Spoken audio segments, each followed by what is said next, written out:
안녕하세요. 화가 문수영입니다. 제가 다른 유튜버들을 따라서 책 읽기 유튜브를 시도해 볼까 합니다. 제가 살짝 난독증이 있는 사람이라 책 읽기 유튜브가 가능할지는 모르겠지만 어쨌든 시작해 볼게요. 첫 번째 책으로는 안드레아스 모리츠의 건강과 치유의 비밀 부분에서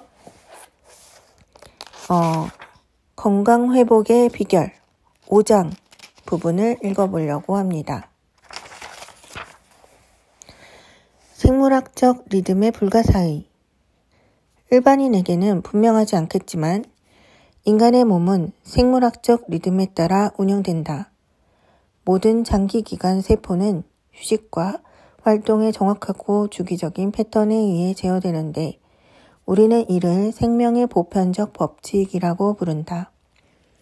다음은 이러한 법칙을 따르는 생물학적 리듬의 몇 가지 이해다. 정상적인 월경 주기는 27.5일마다 반복된다. 스트레스 호르몬인 아드레날린과 코르티솔은 신체 활동을 촉진하기 위해 이른 아침 시간에 자연스럽게 혈류로 방출된다. 여성의 혈액 내 면역력과 철분 농도는 월경 때는 낮은 수준, 배란 때는 높은 수준에 도달한다. 간은 낮보다 밤에 더 활동적이다. 붉은 골수는 밤중에 더 많은 혈구를 생산한다. 대부분의 소화 효소는 낮에 분비된다. 담즙 분비는 한낮의 절정에 달한다. 대장은 이른 아침 시간 동안 가장 활동적이고 효율적이다. 다른 종류의 세포들은 서로 다른 수명을 가지고 있으며 특정한 간격으로 교체된다. 행복을 만들어내는 뇌 호르몬인 세로토닌은 자연적인 일광에 반응하여 생성된다. 수면 유도 호르몬인 멜라토닌은 밤의 어둠에 반응하여 분비된다. 이 중 1000개가 넘는 생물학적 리듬이 인간의 몸을 제어하고 조절하는 것으로 추정된다. 인간의 생체 시계. 각각의 생물학적 시계는 세포군, 장기 또는 내분비선의 특정한 리듬이나 주기적인 행동을 지시한다. 그 다양한 개별 타이머 또는 체내 시계는 본질적으로 마스터 시계에 연결되어 있다. 마스터 시계는 각각의 시계를 조정하고 신체의 모든 활동이 마스터 플랜에 따라 수행하도록 한다. 이 마스터 플랜은 완벽한 평형이나 균형을 유지하려는 몸의 끊임없는 노력으로 이루어져 있다.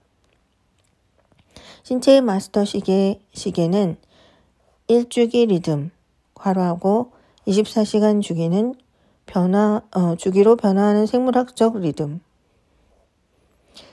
일주기 리듬으로 알려진 자연의 가장 영향력 있는 주기에 의해 조절된다. 일주기 리듬, 즉 24시간 주기로 변화하는 생물학적 리듬은 우리에게 아침에 활동하게 하고 저녁에는 활동을 멈추게 한다. 태양은 이 행성에서 생명체의 주요 원천이다. 유기체와 무기체 모두 그 존재를 위해 햇빛 즉 태양 에너지를 필요로 하며 인간 역시 그렇다. 지구의 축과 태양 주위를 도는 움직임은 계절 변화뿐 아니라 낮과 밤의 정확한 주기를 만들어낸다. 자연에 존재하는 힘의 주기적이고 반복적인 패턴은 다시 우리의 DNA가 완벽한 정밀성과 정확한 타이밍으로 모든 신체 활동을 수행하도록 프로그래밍한다. 자연계에서 일어나는 사건들은 몸 안에서 일어나는 유사한 사건들과 연관되어 있다. 예를 들어 자연의 일출은 당신 몸 안에 일출을 촉발시킨다. 그것은 당신을 깨우고 활동하게 한다. 아침 햇빛은 잠에서 깨자마자 눈에 들어온다. 첫째, 빛은 당신의 눈 렌즈에 의해 그것이 전체 색상 스펙트럼으로 분해된다. 개발 광선은 즉시 신체의 주 분비선인 시상압으로 이동한다. 몸의 생체 시계를 조절하는 시상하부는 빛으로 암호화된 메시지를 솔방울샘, 송과선으로 보내는데 이를 제3의 눈이라고 한다. 이 메시지들은 솔방울샘이 호르몬을 분비하도록 하는 구체적인 지침을 포함하고 있다. 송과선, 이런 몸의 생체 시계를 조절하는 시상하부는 빛으로 암호화된 메시지를 솔방울샘으로 보내는데 송과선, 가장 강력한 호르몬 중 하나는 신경 전달 물질 멜라토닌이다. 멜라토닌의 분비는 24시간 규칙적인 리듬을 따른다. 멜라토닌 생산량은 새벽 1시부터 3시 사이에 최고 수준으로 이르고 정오에는 최저 수준으로 떨어진다. 송과선은 이 호르몬을 직접 혈류로 분비하여 체내에는 모든 세포에 즉시 이용할 수 있게 하고 자연에서 지금이 몇 시인지, 즉 지구가 태양과 관련하여 어느 위치에 있는지를 알려준다. 그것은 또한 모든 세포의 DNA에 있는 특정 유전자에 그것이 언제 죽을 때가 되어 새로운 세포로 대체될 것인지를 알려준다. 최근의 암 연구에 따르면 멜라토닌 분비가 제때 이루어지지 않으면 정상적인 세포 분열의 시기가 연장되고 암세포가 발달한다고 한다. 뇌는 또 다른 신경 전달 물질인 세로토닌을 합성하는데 이 호르몬은 우리 삶의 만족도와 관련이 있다. 주 야간 리듬, 성적 행동, 기억, 식욕, 충동, 공포, 심지어 자살 충동에도 강력한 영향을 미친다. 세로토닌의 분비는 멜라토닌과 달리 낮의 빛과 함께 증가하여 한낮의 정점을 이루고 육체적 운동과 당분 섭취를 통해서도 증가한다. 이처럼 지극히 중요한 신경 전달 물질의 95% 이상이 뇌가 아닌 장에서 만들어진다는 점이 매우 흥미로운 사실이다. 이 같은 내장과 뇌의 연결은 정신과 신체의 건강을 위해 좋은 음식을 먹고 건강한 소화 기능을 유지하는 것이 얼마나 중요한지를 보여주며 그 반대의 경우도 마찬가지다. 멜라토닌과 세로토닌의 증가 및 감소는 세포들에게 밖이 어두운지 밝은지 그리고 그들이 더 활동적이어야 하는지 아니면 더 느리게 해야 하는지를 알려준다. 이 복잡한 메커니즘은 모든 신체적 기능이 자연 환경에서 일어나는 리듬의 변화와 동시에 일어나도록 보장한다. 이를 동기화라고 한다. 모든 신체적 기능이 자연 환경에서 일어나는 리듬의 변화와 동시에 일어나도록 보장하는 동기화.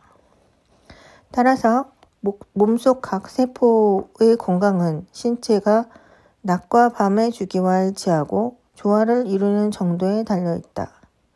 일주기 리듬으로부터의 일탈은 멜라토닌과 세로토닌 호르몬의 비정상적인 분비를 유발한다. 이러한 호르몬 불균형은 불규칙한 생물학적 리듬을 초래하는데 이는 결과적으로 음식의 소화, 세포 대사, 전체적인 호르몬 균형을 포함한 전체 유기체의 조화로운 기능을 방해할 수 있다. 우리는 갑자기 동기화되지 않았다고 느끼거나 흔들릴 수 있고 단순한 코감기, 두통, 우울증을 비롯해 심지어 암 종양까지 포함하는 질병에 걸리기 쉽다. 송과선은 생식, 수면, 운동, 활동, 혈압, 면역체계, 뇌하 수치와 갑상선, 세포 성장, 체온, 그리고 다른 중요한 기능들을 조절한다. 이 모든 것들이 규칙적인 멜라토닌 주기에 의해 의존하는데 이건 역시 우리 몸이 자연의 리듬과 동기화하는 능력에 의해 조절된다.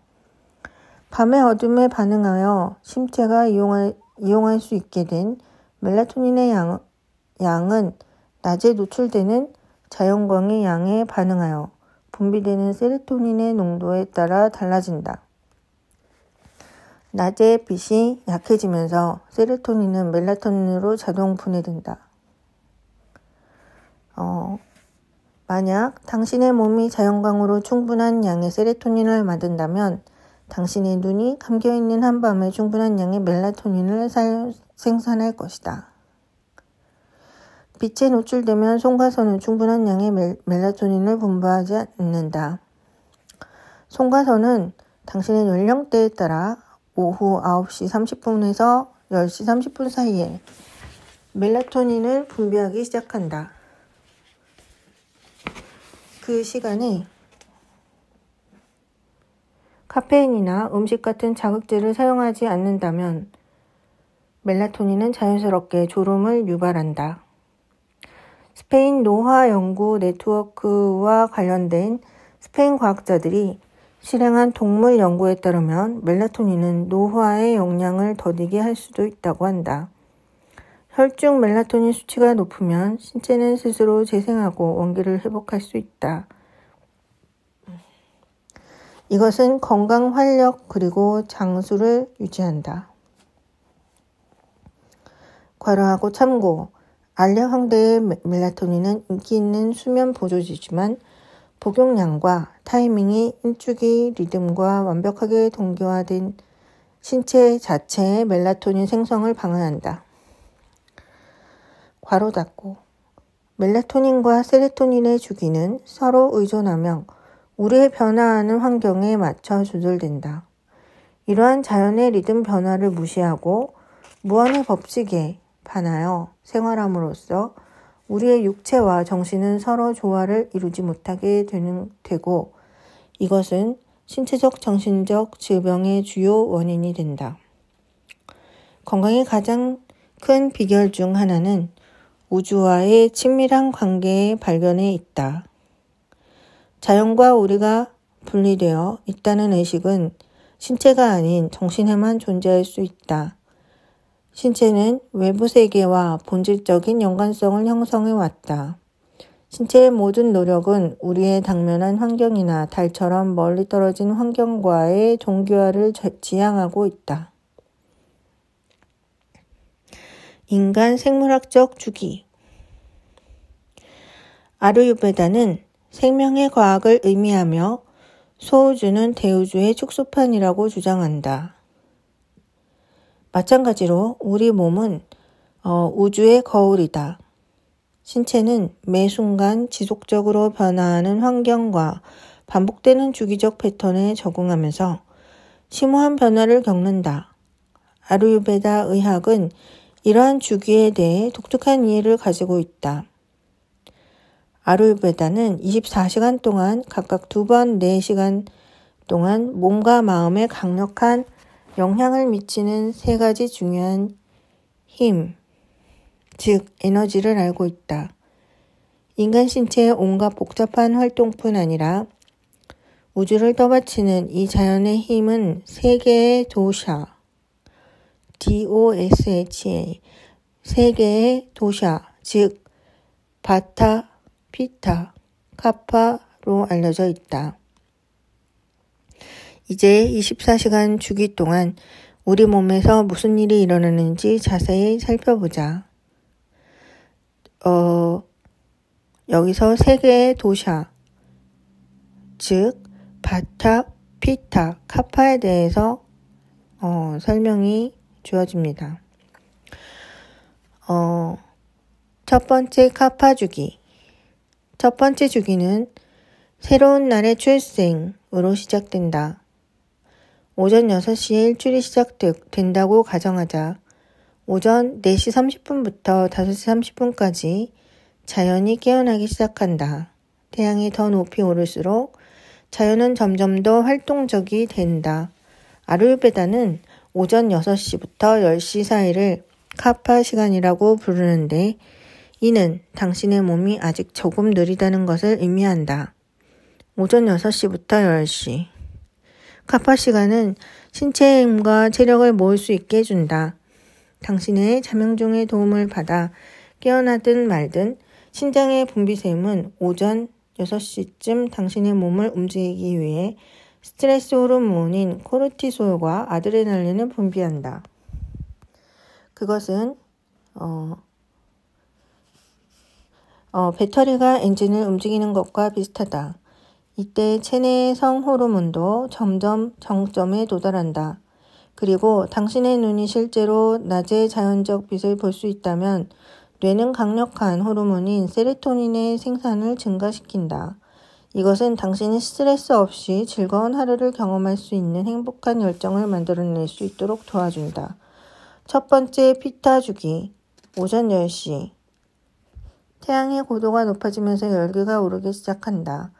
태양 에너지의 분포는 정오의 최고 수준에 도달한다.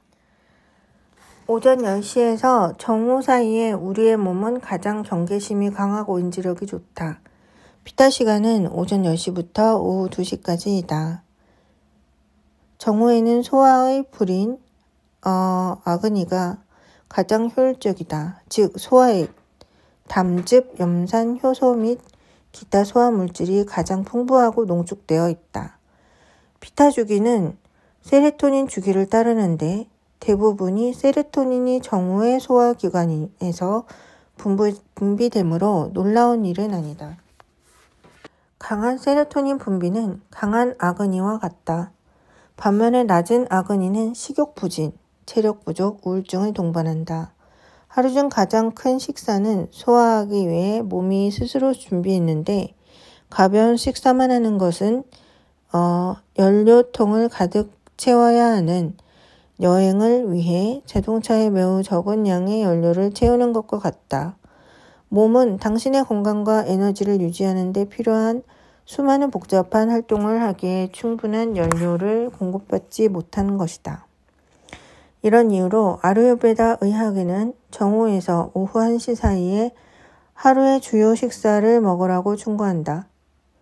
참고, 그 시간에 집으로 가서 직접 요리를 할 수 없는 사람들은 아침에 쌀이나 다른 곡물로 만든 샐러드와 채소 요리를 준비할 수 있다. 보온 도시락은 오랜 시간 음식을 따뜻하게 유지할 수 있다. 그러나 주중의 식사 시간과 주말의 식사 시간이 다르면 저녁에 주식을 먹는 것보다 더 나쁘다. 신체의 호르몬과 소화액 분비를 혼동하지 않도록 식사 시간을 규칙적으로 유지하는 것이 중요하다. 이상적인 하루 일정 1. 오전 6시부터 7시 사이 기상 2.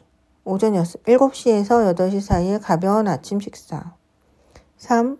정오, 오후 1시 사이에 하루의 주요 식사 4. 오후 6시에서 7시 사이에 가벼운 저녁 식사 5. 오후 10시 이전에 잠자리 들기. 만약 음식이 건강에 좋고 영양이 풍부해진다면 소화 과정은 여러분이 앞으로 24시간 동안 필요로 하는 대부분의 에너지와 활력을 제공할 것이다. 식사 후 피곤하고 졸린 느낌이 든다면 아그니가 약해서 음식을 제대로 소화하지 못한다는 의미다. 몸은 음식을 먹음으로써 에너지를 얻고 활력을 얻는 대신 음식을 처리하기 위해 비축된 에너지를 이용해야 한다. 결과적으로 다른 형태의 신체적 또는 정신적 활동에 사용할 에너지는 아주 조금만 남아있을 뿐이다. 전반적으로 식사 후 졸음은 다음 이유 중 하나 이상에 기인한다. 식사가 너무 과하거나 시리얼과 과일, 녹말과 동물성 단백질처럼 잘못 결합된 식품으로 구성되어 있다.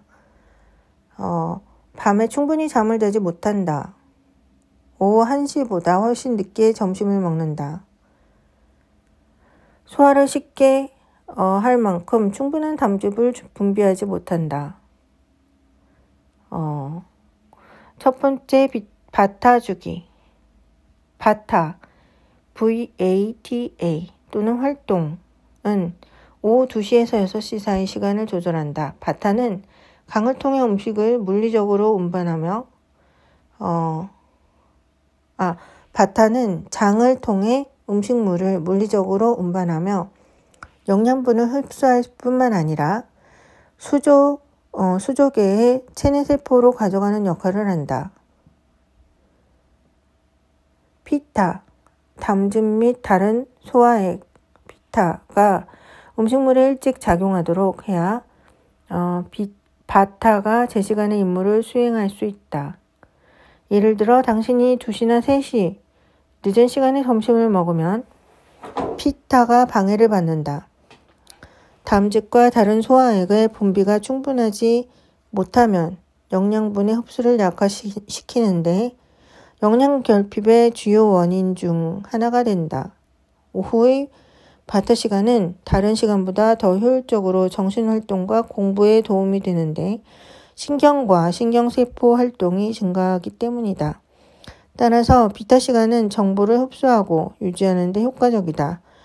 웨일스 대학에서 수행된 연구는 오후나 이른 저녁 수업에 참석한 학생들이 아침 수업에 참석한 학생들보다 더 시험을 잘 본다는 사실을 밝혀냈다. 신경 기능이 좋아지고 감수성은 떨어지기 때문에 치과는 아침보다 오후에 가면 덜 아프다는 사실을 아는 것도 유용하다.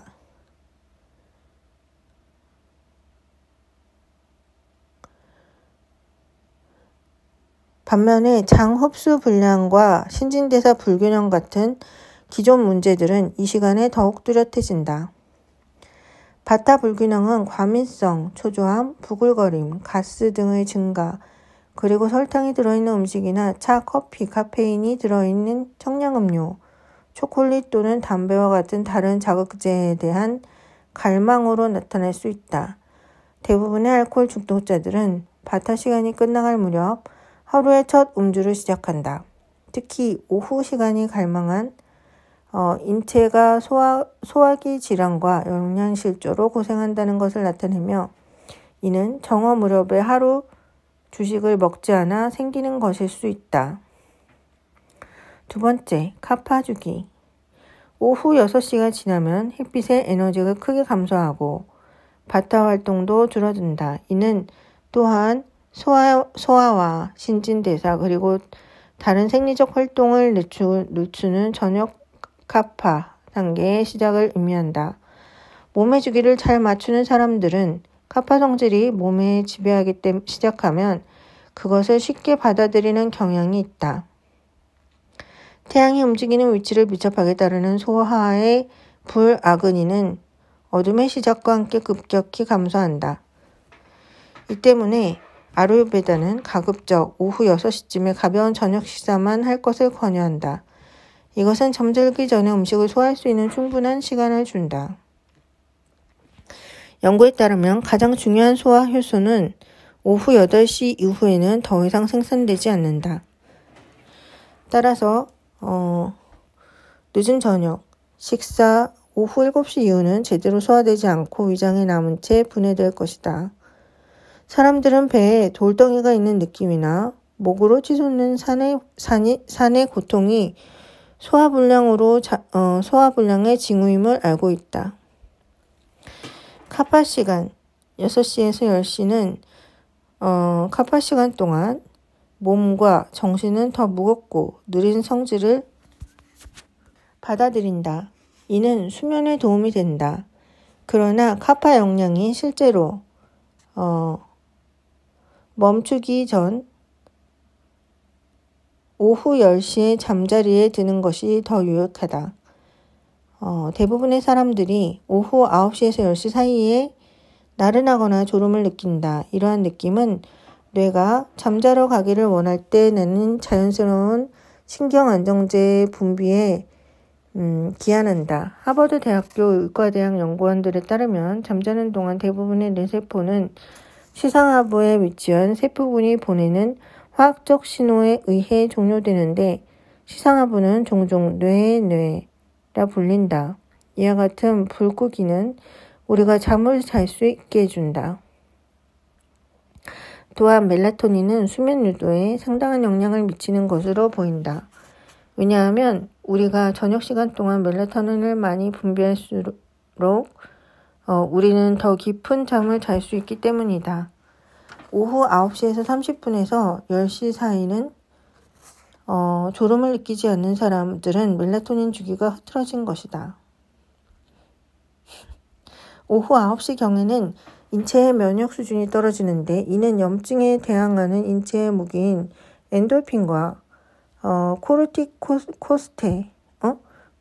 코르티코스테로이드가 갑자기 떨어지기 때문이다.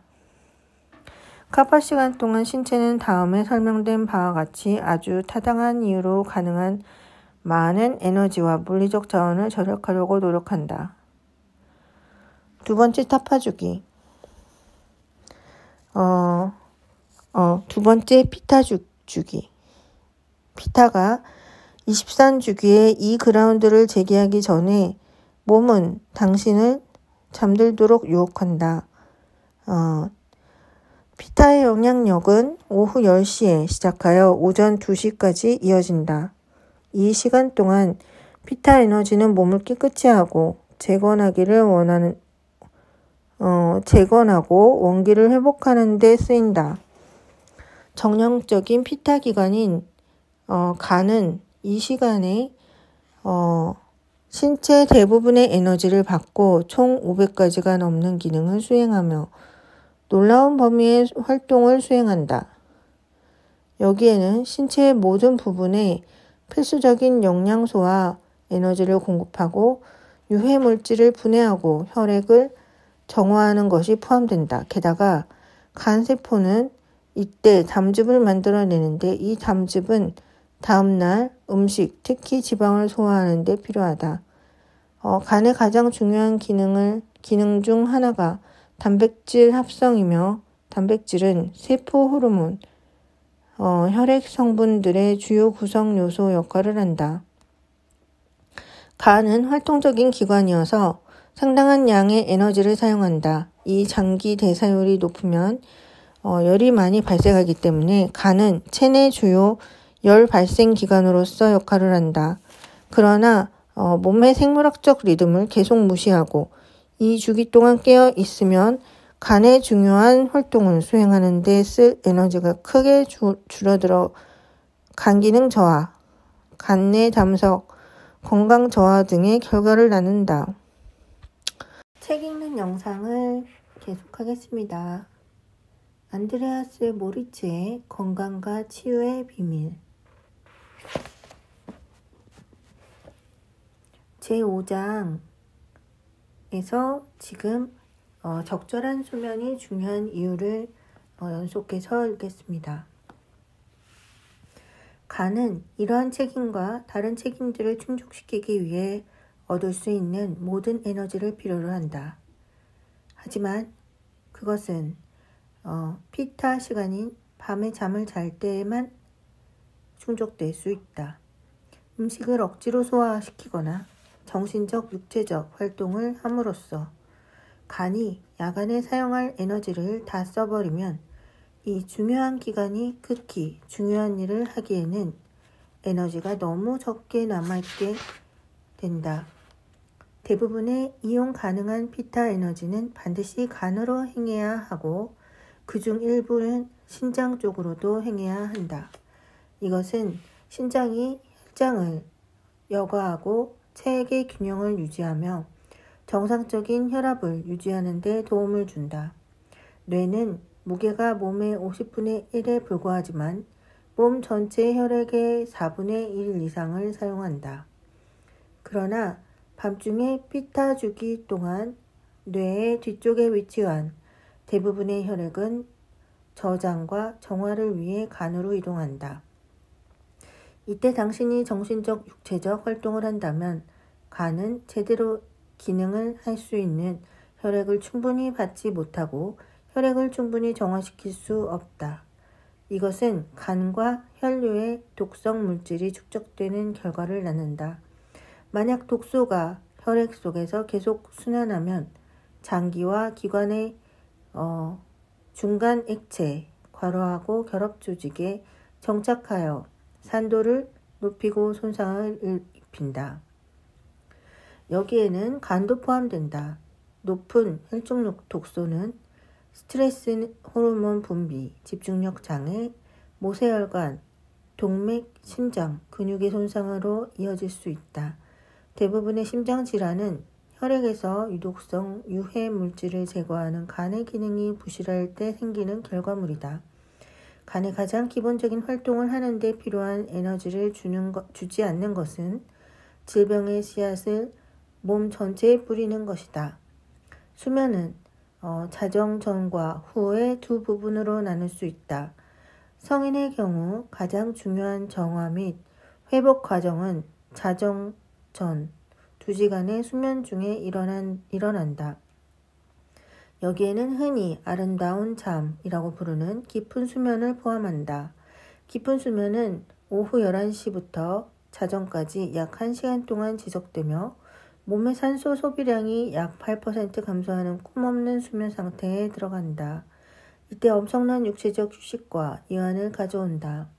꿈도 꾸지 않는 이 수면 시간 동안 얻는 생리적 휴식은 신체의 산소 소비량이 다시 5에서 6% 증가하는 자정 이후의 수면 중에 얻는 것보다 적어도 3배 이상 깊다.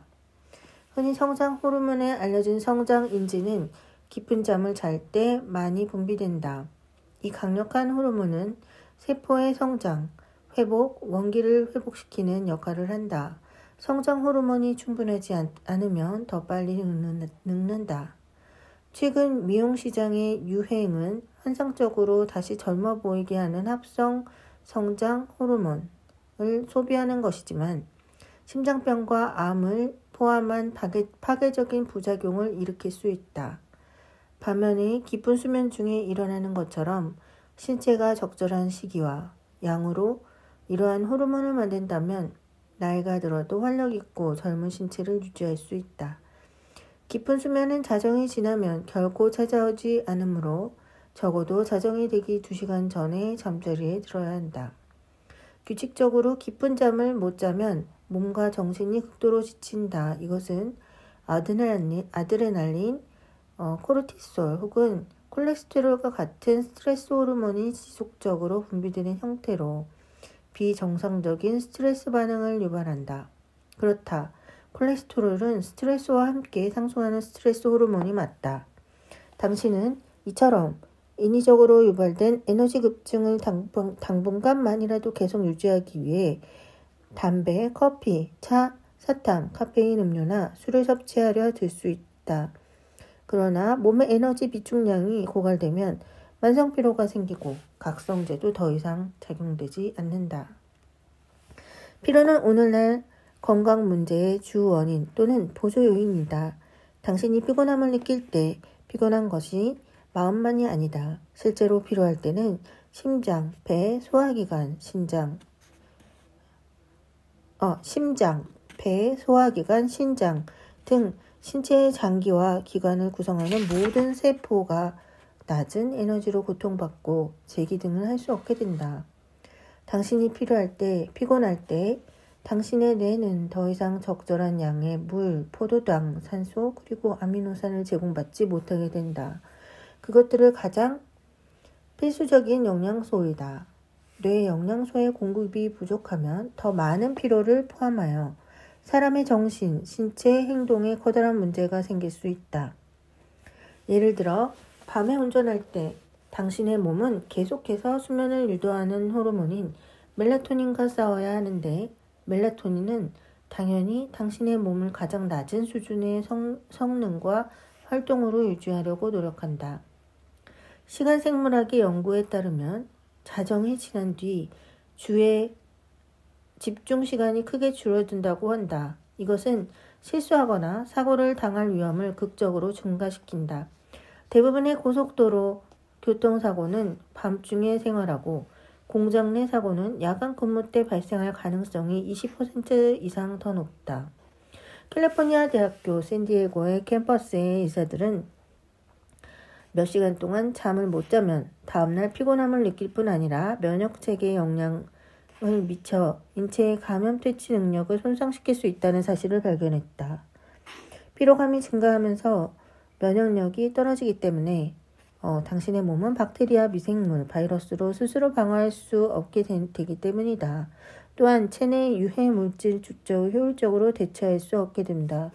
낮은 피로에 낮은 에너지, 암, 다발성, 만성 피로 증후군, 에이즈, 일반 감염, 독감, 어떤 질병은 대부분 급성 질환보다 선행하는데 이 연구는 수면과 건강 상태의 직접적인 관계를 발견했다. 수면 부족은 비만과 연관된 성장 호르몬 분비까지 영향을 미친다. 호르몬 분비의 양을 줄어들수록 체중이 늘어날 가능성이 커진다. 다시 말해 질 좋은 잠을 못 자면 뚱뚱해진다는 얘기다.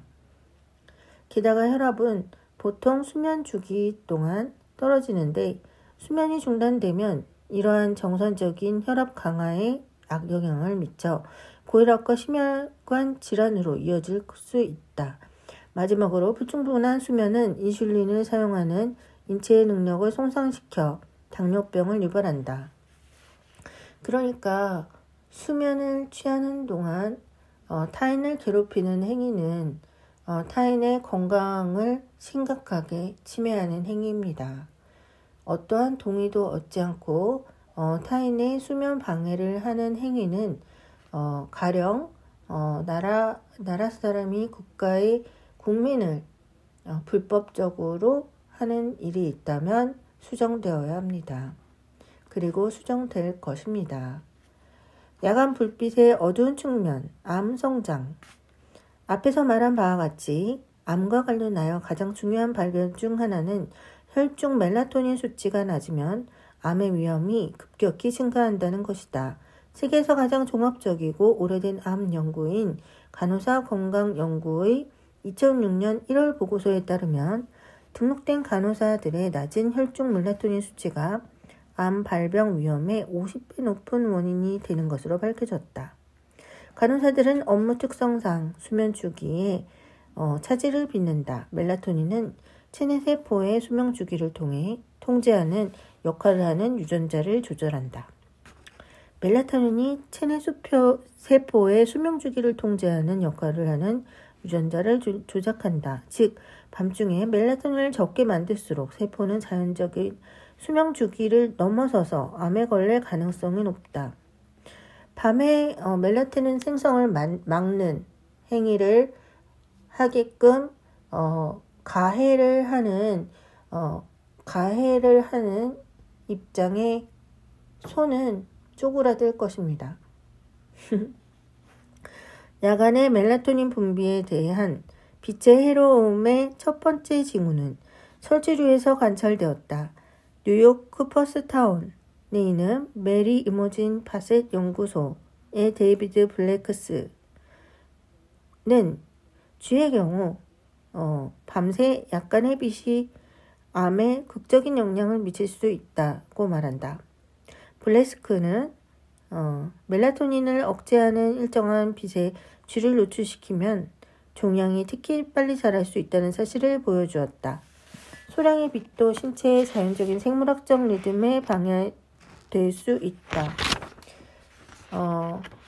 블레스크 연구팀은 완전한 어둠의 밤을 보내는 동물보다 방문 밑으로 들어오는 약간의 빛에 노출된 동물에서 종양이 거의 2배나 빨리 성장했다고 보고했다.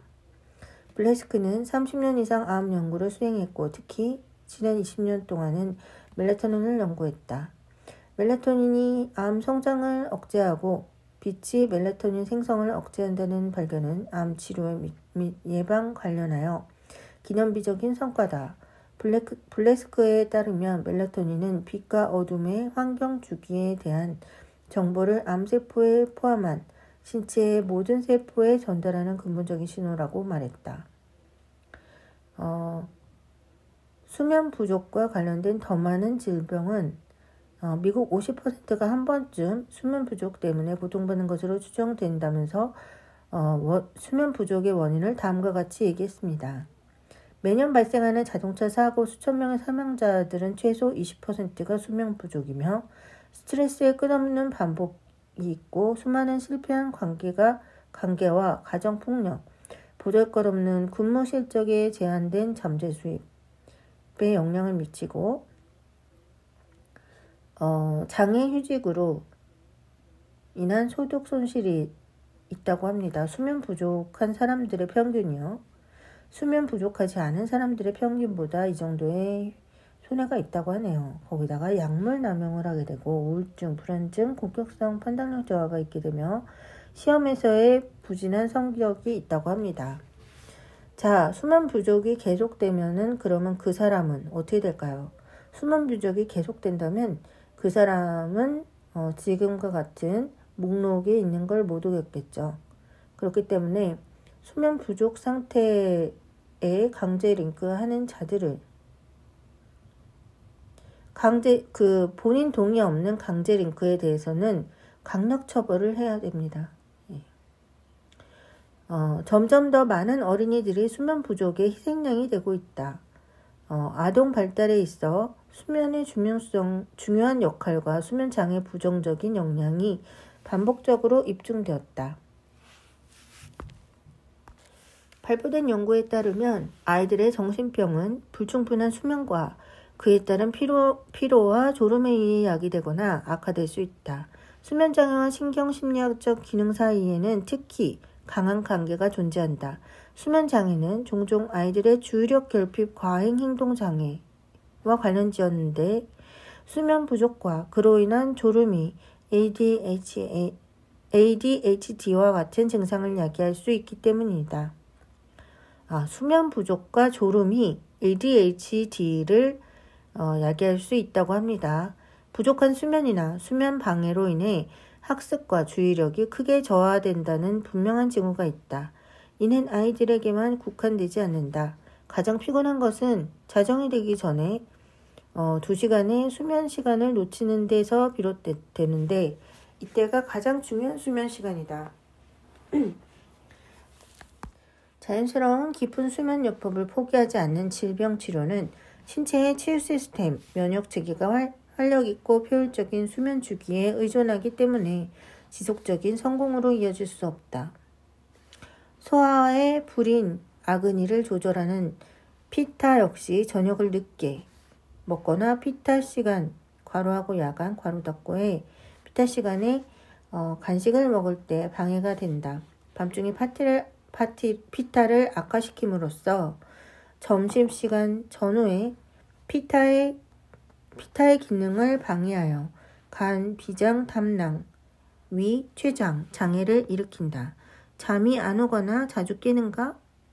정상이 아닌 체내 시계 외에 수면 장애 가장 흔한 원인이 혈액 속 독소의 순환이다.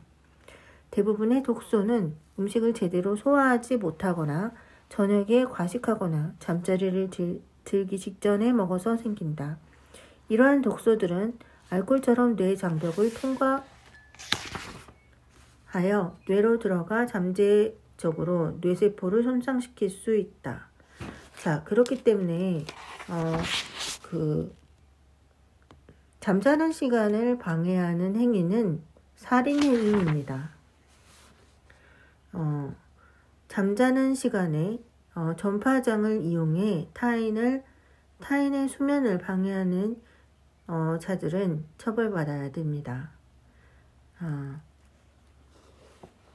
두 번째, 바타주기. 오전 2시에서 6시까지는 바타에 의해 재원된다. 바타의 이른 아침 주기는 간, 세포, 내장, 그리고 신체의 다른 부위에서 해독과 제거를 담당하는 장기와 기관 쪽으로 몸의 노폐물을 옮기는 일을 한다.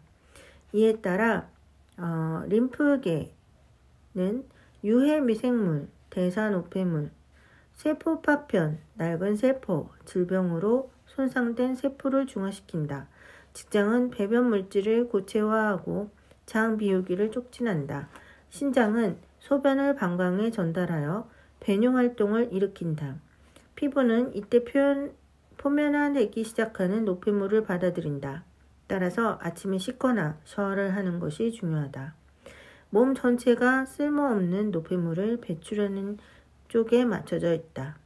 체내 노폐물의 약 70%는 폐를 통해, 20%는 피부를 통해, 7%는 소변을 통해, 3%는 대변을 통해 제거된다.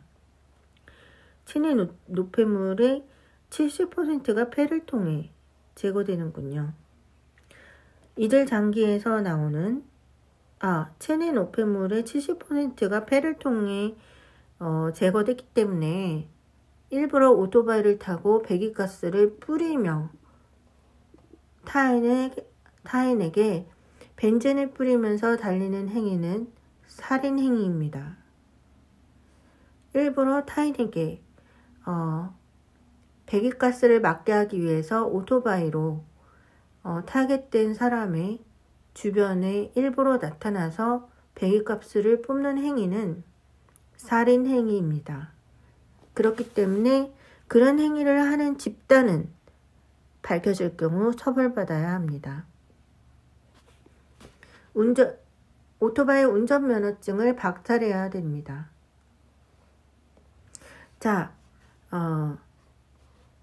이들 장기에서 나오는 규칙적이고 완전한 배설은 신체의 모든 세포의 원활하고 균형 잡힌 기능을 위해 필수적이다. 대장, 간, 신장의 오랜 폐색도 신체를 하숙으로 만든다. 바타 시간의 시작을 알리는 피타 시간이 끝나면 체온이 떨어지는데 오전 4시경 괄호하고 바타 시간의 정점 괄호 닫고 최저점에 도달한다. 이후 체온은 점차 다시 상승한다. 자연이 더욱 활발해지는 바타 시간이 끝날 무렵 체온과 스트레스 호르몬 괄호 열고 아드레날린, 코르티솔 등 괄호 닫고 체온과 스트레스 수치가 모두 철저한 정화를 통해 하루를 시작하기에 충분할 정도로 높아진다. 그러나 완전하고 효율적인 노폐물 제거를 지원하려면 몸이 깨어있고 수직으로 서 있어야 한다. 중력은 인체의 순환과 영양 기능에 중요한 역할을 한다. 그런 이유로 아르유베다는 일출 이후가 아닌 일출 전이나 새벽녘에 우리가 일어나기를 권한다. 일출 시기는 계절마다 나라마다 다르기 때문에 바타도 일정한 변동을 겪는다. 일반적으로 오전 6시가 권장되는 기상이다. 참고 어린이 그리고 밤에 성인들보다 더 일찍 멜라토닌 주기가 시작되는 청소년들은 저녁에 적어도 1~2시간 추가 수면이 필요하다. 아침에 일어나기 위해 알람 시계를 사용하면 순차적으로 발생하는 여러 가지 수면 패턴의 점진적인 단계적 진행을 갑자기 멈추게 되고 아침에 일어나기 위해 알람 시계를 사용하면 순차적으로 발생하는 여러 가지 수면 패턴의 점진적인 단계를 진행을 갑자기 멈추게 되고 하루 종일 짜증, 두통, 초조함을 유발할 수 있기 때문에 제대로 깨어나지 못한 기분이 들 수도 있다. 기상 시간을 조절하는 가장 쉬운 방법은 저녁에 잠자는 시간을 조절하는 것이다. 예를 들어 당신이 일반적으로 상쾌하고 편안한 아침을 위해 8시간 수면이 필요하다면 오후 10시쯤 잠자리에 드는 것이 좋다. 만약 당신이 상쾌함을 느끼기 위해 더 많은 시간이 필요하다면 더 일찍 잠자리에 들라.